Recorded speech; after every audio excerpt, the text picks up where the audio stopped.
Every Sunday during the summer months, volunteers give up an afternoon to work much harder than they ever worked during the week.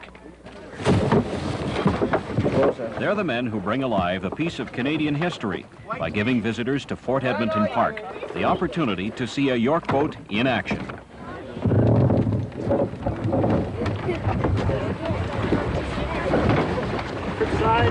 Take your position, all aboard! Port side.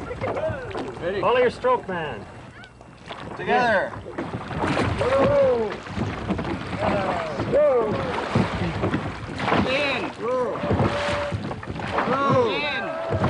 Goodbye. Go. In. The York boat was the principal form of transportation for the Hudson's Bay Company in Western Canada for over 100 years. In the 1800s, its function was to haul beaver pelts and supplies between Fort Edmonton and Hudson's Bay. Stroke! Together! Stroke! Stroke! Stroke! Stroke!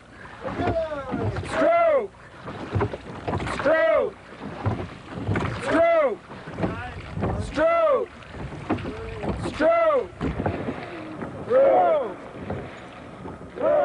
The river is the main highway all the way back to England in this case.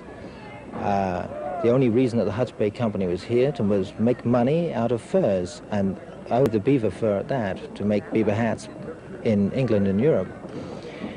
The Hudson Bay is simply a large and very efficient fur gathering machine, and not unlike its modern GM and ITT counterparts today. The York boat simply fitted into that as a highly efficient means of getting as many furs back to the Hudson Bay for transport to England as possible. I think it's, in many ways, theater on the water. It's a minimal kind of a theater, but in fact it is a reenactment of an event which occurred and which was a very important event in the fort.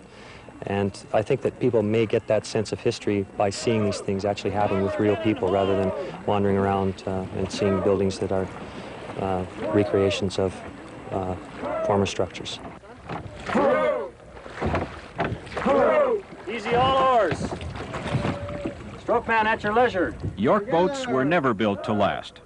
When weather and hard use caused the boats to break up, they were replaced, usually after only 1 or 2 years of service. 100 years ago, they were building the boats on a 19th century assembly line. Today, it's a much more painstaking process.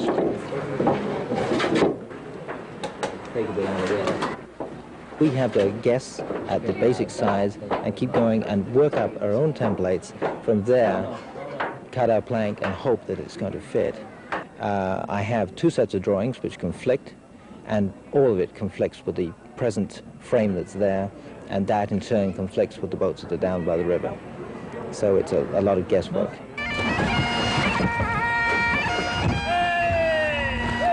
Although the fur traders of the 18th and 19th centuries wouldn't have foreseen it, the York boat continues to ply the North Saskatchewan River, and boat builders still work at Fort Edmonton.